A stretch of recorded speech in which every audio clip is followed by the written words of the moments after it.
मंसूराबाद में वाक़िआ कंदासीं। हथियारबंदनि जी फायरिंग में ज़िले काउंसिल जो मेंबर मारिजी वियो आहे। हबीबुल्ला मोड़ वटि हथियारबंदनि फायरिंग करे पीपल्स पार्टी जे ज़िले काउंसिलर अब्बास खोसो खे ज़ख़्मी करे छॾियो। ज़िले काउंसिलर अब्बास खोसो खे गिणती जोगी हालत में अस्पताल ने पियो वियो त हुन रस्ते में दम ॾेई छॾियो आहे। मंसूराबाद में वाक़िआ कयो पिया। हथियारबंदनि जी फायरिंग में ज़िले काउंसिल मेंबर मारिजी वियो आहे। हबीबुल्ला मोड़ वटि हथियारबंदनि फायरिंग करे पीपल्स पार्टी ज़िले काउंसिलर अब्बास खोसो खे ज़ख़्मी करे छॾियो। ज़िले काउंसिलर अब्बास खोसो खे गिणती जोगी हालत में अस्पताल ने पियो वियो त हुन रस्ते में ई दम ॾेई छॾियो आहे। मंसूराबाद में वाक़िआ कयो पिया। हथियारबंदनि जी फायरिंग में ज़िले काउंसिल मेंबर मारिजी वियो आहे। हबीबुल्ला मोड़ वटि हथियारबंदनि फायरिंग करे पीपल्स पार्टी जे ज़िले काउंसिलर अब्बास खोसो खे ज़ख़्मी करे छॾियो। ज़िले काउंसिलर अब्बास खोसो खे गिणती जोगी हालत में अस्पताल ने पियो वियो त हुन रस्ते में ई दम ॾेई छॾियो आहे।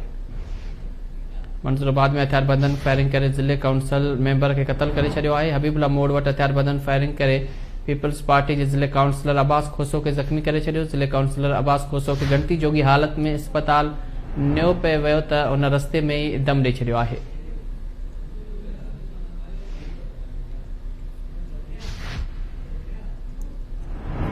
मंसूराबाद में हथियारबंदनि जी फायरिंग में ज़िले काउंसिल जो मेंबर मारिजी वियो आहे। हबीबुल्ला मोड़ वटि हथियारबंदनि फायरिंग करे पीपल्स पार्टी जे ज़िले काउंसिलर अब्बास खोसो खे ज़ख़्मी करे छॾियो।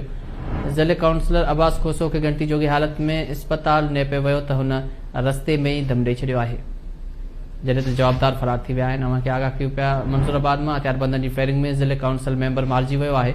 हबीबुल्ला मोड़ वटि हथियारबंदनि फायरिंग करे पीपल्स पार्टी ज़िले काउंसिलर अब्बास खोसो खे ज़ख़्मी करे छॾियो। जंहिंखे गिणती जोगी हालत में अस्पताल ने पियो वियो त हुन रस्ते में ई दम ॾेई छॾियो आहे। हथियारबंद फायरिंग करण बाद आसानी सां फरार थी विया आहिनि।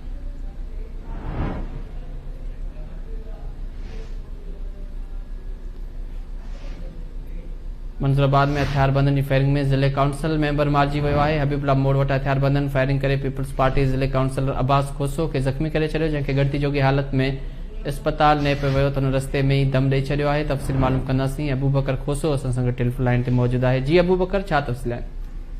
आज बिल्कुल वक्त बाजार ही जो है मंसूराबाद बरसा हबीबुल्ला मोड़ वटि ज़िले काउंसिल मेंबर अब्बास खोसो जो है गोलियों लगन सबब मारी है। ही हबीबुल्ला मोड़ वटि ज़िले काउंसिलर जो है पीपल्स पार्टी चुंडियल लाखा कोल माइंस यूसी में अब्बास खोसो जो है हबीबुल्ला मोड़ वटि वेठो हुयो दुकान में त नामालूम मोटरसाइकिल सवार हथियारबंदनि उन मथा फायरिंग करे ॾिनी। फायरिंग करण के नतीजे में गोलियों लगन के नतीजे में अब्बास खोसो जो ज़िले काउंसिल मेंबर है शदीद ज़ख़्मी थी पोइ जंहिंखां पोइ जेके हुते मौजूदु जेके जेके माण्हू हुआ उन्हनि ते पहुची करे हुनखे खणी जेको तालका अस्पताल मांजन तरफ़ नियो पियो वियो त उहो अधु रस्ते में दमदाणी हवाले थी विया।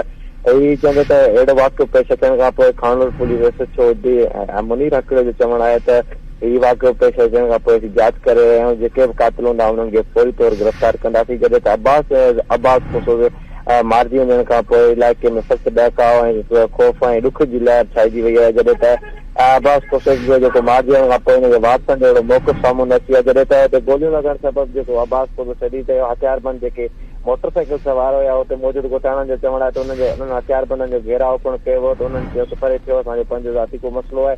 उन खां पोइ फरार थी विया मोटरसाइकिल सवार हुया। जॾहिं त ही अब्बास खोसे खे शदीद गोलियूं लॻियूं जेको ज़ख़्मी हो जंहिंखे अस्पताल नियो पियो त उहो दमदाणी हवाले थी विया। वॾी महिरबानी अबूबकर खोसो तफ़सील ॾियण जे लाइ।